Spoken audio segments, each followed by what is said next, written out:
Welcome to VoroMotors. Today we're going to show you how to replace the main controller on the Mantis Pro SE. Replacing your main controller is not a routine checkup. This tutorial is intended for those of you that have experienced excessive water damage or wire troubles. Before we get started, make sure you have a spoon tool, a Phillips head screwdriver, a flathead screwdriver, and of course, a new main controller. First, look under the scooter and locate these two screws.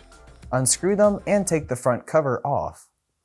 Now, let's turn the scooter upside down and unscrew these 4 screws.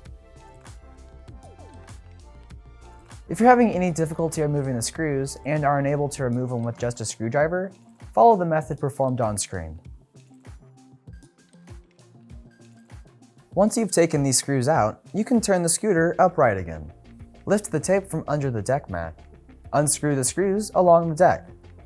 If these are challenging to remove, follow the method performed on screen. Now use your flathead screwdriver to pry off the deck plate. Do this until the deck comes off easily. Place the plate to the side now.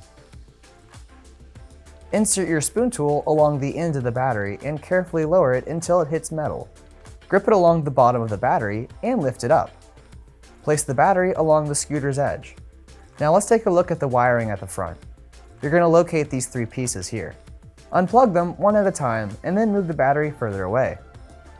Now it's time to take some photos of all the wiring. You will need these photos for later, so make sure to take plenty of photos and lots of angles.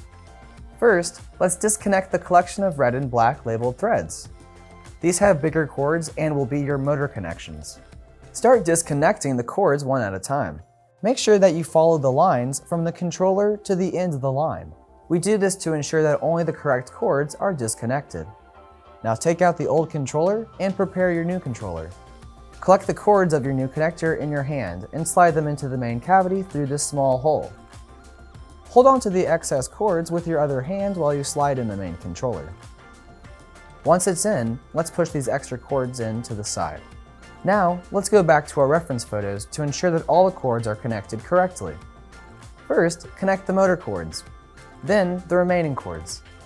The last step is to connect the 3 power cords to the battery.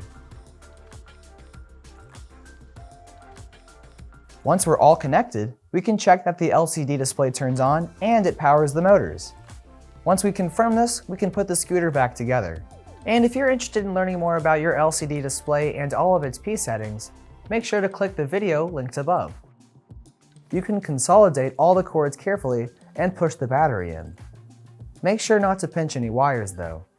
Once the battery and cords are snug, you can place the cover back on and begin screwing everything back in.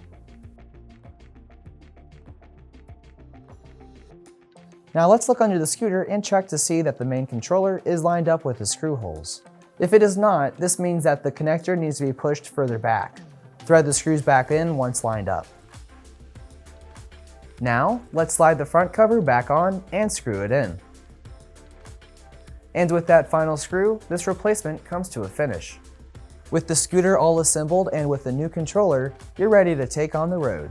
Thank you for choosing VoroMotors as your Mantis Pro SE dealer. Did you know that we have Facebook groups? Check out the description below for the links to join. Let us know what questions or comments you might have in the comment section below. And please subscribe and hit that bell so that you're notified every time we have a release. Thank you so much for watching.